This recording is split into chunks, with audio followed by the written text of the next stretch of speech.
The world is not physical, it is not material. It is material only in the colloquial sense, in the sense that there are colloquially material things around us, but they are not quantitative in essence. They must be qualitative in essence, because qualities is all we really know by direct acquaintance. Qualities are nature's given, they precede theory. Qualities are what we have before we begin abstracting and theorizing. So what is this qualitative world? How can we make sense of the fact that we seem to inhabit the same world? That's what I'm going to talk about now. That's the philosophy of analytic idealism, which I argue for. Let's start from the beginning. There is an objective world out there beyond our individual minds. That is self-evident. If you were where I am right now, you would describe the building where I am in a way very consistent with my own description of it. So clearly, we inhabit a world that is beyond us, that is beyond our individual minds. But the fact that it is outside our individual minds does not mean that it is non-mental. The thoughts of another person are outside your individual mind, but they are mental. The emotions of your neighbor are outside your individual mind, but they are mental.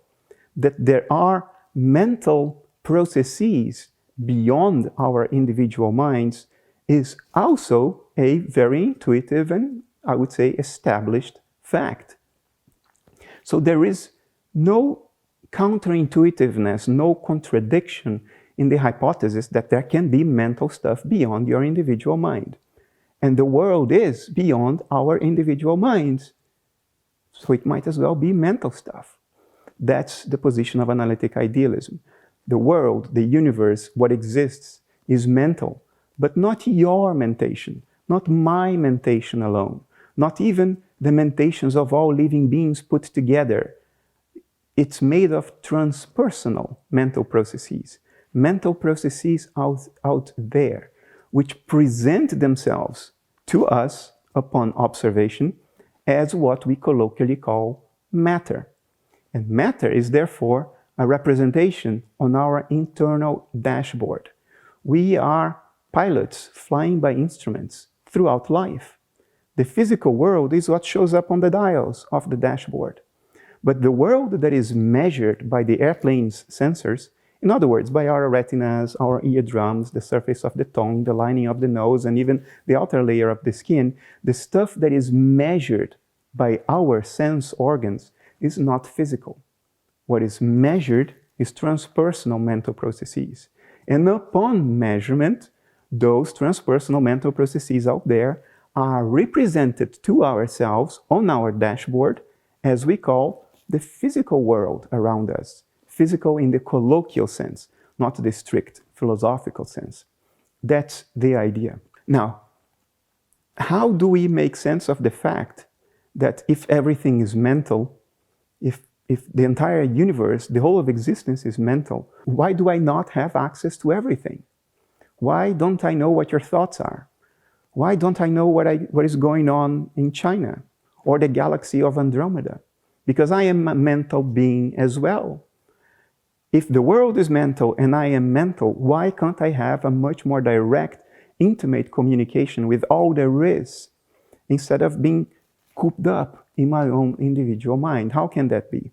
And what is the relationship between our bodies, our brains, and our minds? Because they are very, very intimately correlated. We know that empirically. Now, there is a phenomenon, a well-known condition in psychiatry called dissociation. That's something we have known of for a couple of centuries, but since the turn of the 21st century, we know a lot more about it, thanks to the advent of neuroimaging. We know that people who suffer from an extreme form of dissociation called the dissociative identity disorder, or DID, we know that the patterns of their brain activity differs from a group of control subjects. So DID can even be diagnosed objectively. We know that dissociation can be so strong that it can literally render you blind to what is right in front of your eyes. As a matter of fact, this is exactly the result of research done in Germany in 2015. A woman suffering from a severe form of DID had multiple subpersonalities, which in psychiatry are called alters. Each alter of a person is a sort of a sub-personality with its own memories, its own personality traits, identifies differently from the other alters, go by different names. And in people, that's usually a reaction to trauma, when the mind of the person cannot bear the weight of the traumatic experience. It fragments itself into multiple disjoint centers of awareness. And this woman in Germany had multiple alters, some of which claimed to be blind, even though the woman herself was not blind. The host personality was not blind. Her eyes worked just fine, the optical nerve, the visual cortex, they were in fine order. So neuroscientists had this great idea to instrument this woman with an EEG cap to measure brain activity. And lo and behold, when a blind alter had executive control of the body, brain activity in the visual cortex at the back of the brain disappeared, even though the woman's eyes were open and she was perfectly sight capable. Now, this is not something one can fake. And when a sighted alter or the host personality was back in executive control, brain activity in the visual cortex came back to normal. So we know dissociation happens. We know that dissociation fragments one mind into multiple disjoint centers of awareness that often don't even know about each other's existence. And we know that it can literally make you blind to what is right in front of your eyes, let alone to somebody else's thoughts, let alone to what's happening in China or in the galaxy of Andromeda. So under analytic idealism, the mind of nature, a subjective field or a field of subjectivity that spans all of the universe, undergoes something akin to dissociation. And we are the alters of nature. We are the alters of the universe. Every living being is an alter of the universe. And that's why we can't read each other's thoughts. That's why we don't know what's happening in the galaxy of Andromeda, because we are blinded by dissociation, just like that woman in Germany was blinded by dissociation to what was right in front of her open eyes. Now, as I mentioned before, we can even diagnose dissociation under functional brain scan. This was research done by Jolanda Schlumpf in the Netherlands in 2014. There is something dissociative processes look like. They have an extrinsic appearance. They look like something identifiable. So my postulate is that what we call biology, what we call life, metabolism, is what dissociation in the mind of nature looks like. We don't need a brain scanner to see the dissociative processes in the mind of nature, because we are in the mind of nature. We don't need to see through the skull. We are inserted. We are parts of the mind of nature.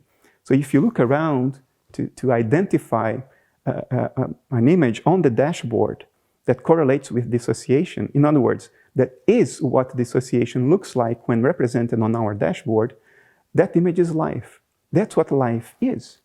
Life is what a dissociative process in the field of subjectivity that underlies our nature looks like. And that is why your brain activity correlates with your inner experience. Because brain activity is what your inner experience looks like when observed from across a dissociative boundary. Brain activity is the image of the phenomenon, not the generator of the phenomenon. And of course, the image correlates very well, most of the times, with the phenomenon it is an image of. And that's why brain activity and inner experience go hand in hand most of the times. Because what the phenomenon looks like correlates with the phenomenon. There's no surprise here. Now notice that in the case of an image, the image doesn't need to be complete. In other words, the image of the phenomenon does not need to tell you everything there is to tell about the phenomenon, but a cause does. if a phenomenon has a certain cause, then you should be able to construe and derive everything about the phenomenon from its cause. So if brain activity is the cause of experience, then there cannot be anything to experience that you can't trace back to brain activity. But if brain activity is what experience looks like from across a dissociative boundary, then that image does not need to be complete. It does not need to have everything there is to say about the phenomenon it is an image of. For instance, and this is trivial, if you look at a person, you see a body. A body is the image of the person. But it doesn't tell you everything there is to say about the person. It doesn't tell you what's going on underneath the skin. It doesn't tell you what's going on the back of the person if you're looking at the person head on. There are a great many things that are not told about the person by the person's image. In other words, the person's body. And that's why sometimes, like psychedelic experience, like in the choking game, or G-force-induced loss of consciousness, or trance, and so on and so forth, brain activity does not correlate with experience.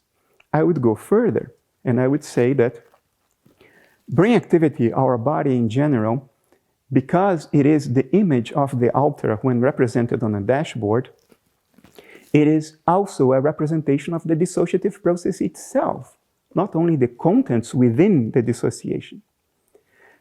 When you have an alter, that alter has certain memories, certain experiences, which you could describe as the contents of the alter. But what defines the alter as an alter is its dissociative boundary, which is also a process. And as a process, it should also look like something. There should be something that dissociation itself looks like, not only the contents of the dissociation. And that should be part of what we call brain activity. Some brain activity must be what the dissociative process itself looks like. And if psychedelics and the choking game and G-force-induced loss of consciousness and so on and so forth, if by impairing brain activity, they are in fact impairing the dissociation itself, the dissociative boundary, rendering the dissociative boundary more porous, more permeable, then you would expect there to be more experiences, because less dissociation means, by definition, more experiences. When that woman in Germany was blinded because of dissociation, upon that blind alter fading and the host personality reassuming control, the woman could see more experiences which correlate with a reduction of dissociation. So I would submit to you that most of the times, experience correlates with brain activity because one is what the other looks like. Not because one is the cause of, not because brain activity is the cause of experience, but because brain activity is what experience looks like. So more experience, more brain activity. Most of the times. But some impairments of brain activity are impairments of the dissociation itself. They render the dissociative boundary more porous. And then you will get less brain activity, less dissociation, and more experience. And I submit to you that's what happens in the psychedelic experience, under G-force-induced loss of consciousness, under anoxia or reduction of blood flow or oxygenation to the brain. That's what happens when people hyperventilate. There are even therapies that use hyperventilation for psychological integration, because hyperventilation increases the amount of oxygen in the blood too much, turns the blood alkaline, which is harmful to brain cells. So the brain capillaries, they shrink, and you get less blood flow to the brain, and that's why you can pass out if you hyperventilate. And people have learned, therapists have learned, that that has curative effects. Why? Well, because it's reducing dissociation in our individual minds. And that's what life is. Life is what dissociation looks like, and death is the end of life, or the end of dissociation. It's a reintegration of our inner experience, our inner being, into this spatially unbound field of subjectivity that underlies all of existence. Okay, how sure can I be of this? If I speak to you from a conceptual, analytic perspective, one can never be sure of anything except that there is experience. That's nature's sole given. Everything else entails some form of theorizing. But I submit to you that the important question is not what we can know for sure. The important question is, what do we have reasons to take seriously as a hypothesis? Let me give you an example.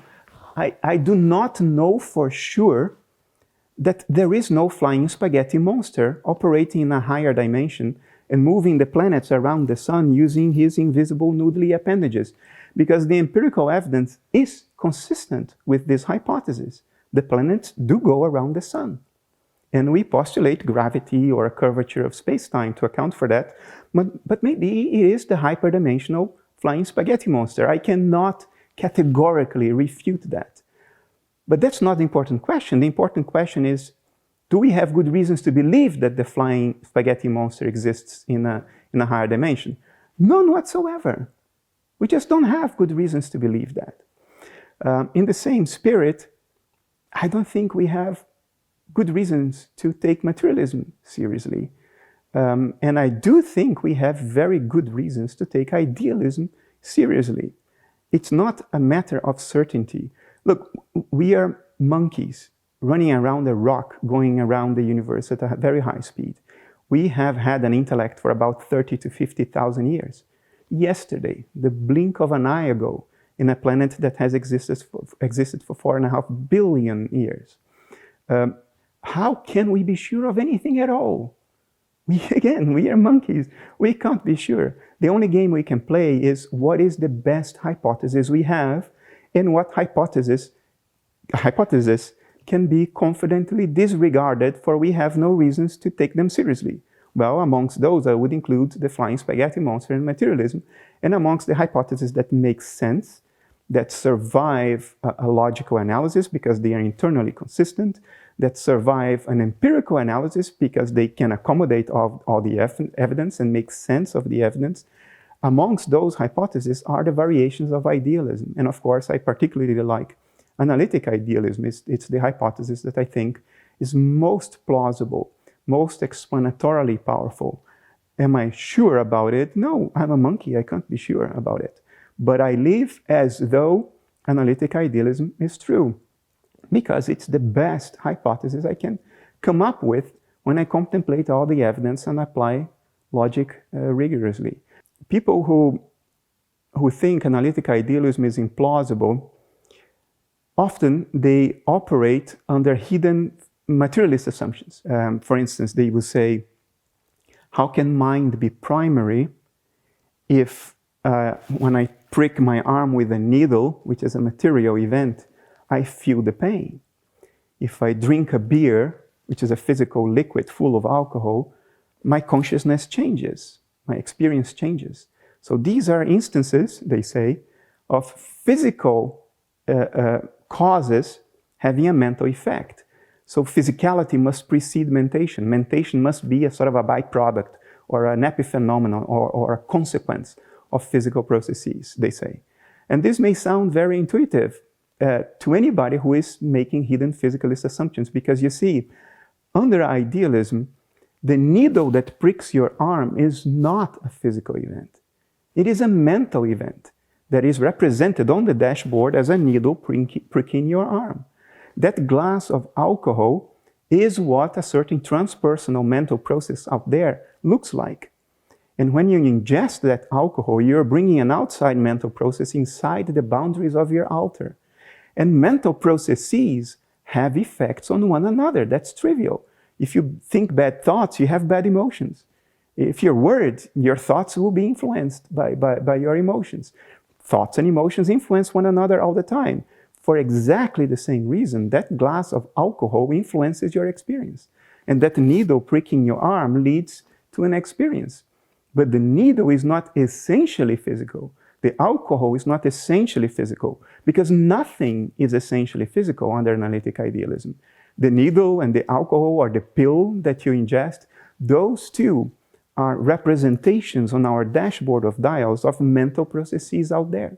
And mental processes do have causal effects on one another. Another criticism that I often hear is it has to do with the hypothesis of life being what alters look like, dissociative alters. And people will say, I can shake hands with somebody else, I can hit someone else over the head, but one alter cannot shake hands with another alter. One alter cannot hit another alter over the head. Well, is that actually true? Let's look at the research. To make a proper comparison, we have to look at the dream life of patients with DID, dissociative identity disorder. Because if analytic idealism is correct, then we are all inside a mind, and there is nothing outside that mind. So to compare it properly to a patient with DID, we have to compare it to what happens in the mind of the patient with DID. So let's look at the dream life of patients with DID. Harvard did research on that, Deidre Barrett, many years ago. And it turns out that 1/4 of patients with DID report, maybe more have those dreams, but 1/4 report dreams in which the different alters partake in the same dream. And they can see the other alters as different characters in the same dream. And lo and behold, yes, they can club one another over the head. Then there are dream reports containing exactly that kind of event. And after the dream, when the host personality wakes up and talks to a therapist, each alter reports the same dream to the therapist, but the same dream experienced from the alter's own unique perspective. And they report seeing the other alters and interacting with the other alters, talking to, shaking hands, and clubbing one another over the head. So the analogy with dissociation survives further than people tend to think at first. This may be the dream of the natural mind, and we are alters in the dream of natural mind, shaking hands, talking, and clubbing each other over the head.